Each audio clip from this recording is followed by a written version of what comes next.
Okay, this is the first ever recording for the Beam Math website. This is for the geometry section, and we're going to start with the most basic ideas in all of geometry. We're going to start with what we call the undefined terms. In geometry, we tend to consider there being three undefined terms. First, we have a point. So we have a point. We have a line, and we have a plane. And in geometry, we leave these three terms, actually undefined, and we never give them a definition. In Euclidean geometry, plane geometry, we tend to represent a point as a dot, a line as something that's straight, and we get the idea that it goes on forever by putting an arrowhead on each end. And when we draw them in 2 dimensions, we tend to represent a plane as like a parallelogram.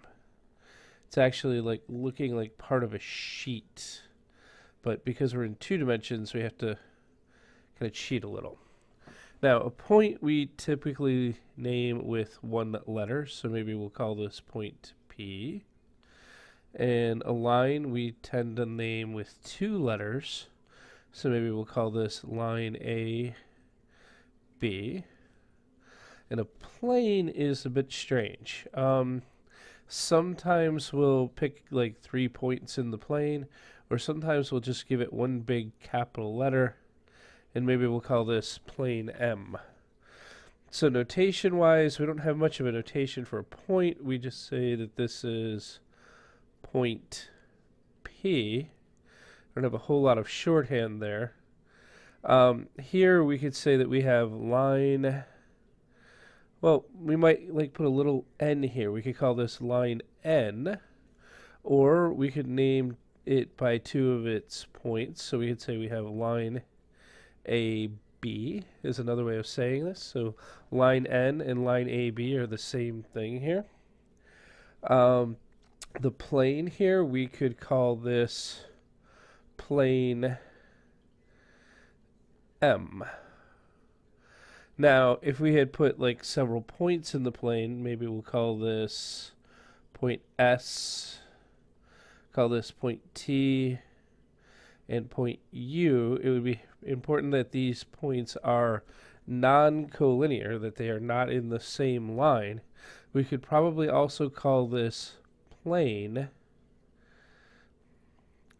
S, T, U. Now, these representations are not actually definitions. They're just ways that we can visualize a point, a line, and a plane in Euclidean geometry. Other forms of geometry may visualize these differently. For example, if we have spherical geometry, we might envision the plane to be a sphere of some sort. So a 3-dimensional sphere would be the plane, and a line actually ends up being a great circle on that sphere. So a circle whose center is the center of the sphere. So like the equator of the Earth would be a great circle to the sphere. So in Euclidean, you see, let's back that up. There we go. Let's try that again. We're not so good with the word Euclidean there. Euclidean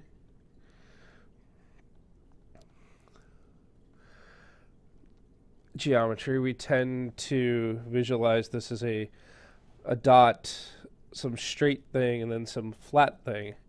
But again, there's other forms of geometry, something like spherical geometry, S-P-H-E-R-E, spherical geometry, there we go. Not so good with the spelling all the time. Spherical geometry, we might envision the plane to be a sphere, or a line to be a great circle within the sphere. A point still pretty much comes out as a dot over here. It doesn't change much. So, okay, now that we have a mess of things, we'll stop this recording and we'll move on to other topics in the future. Thank you.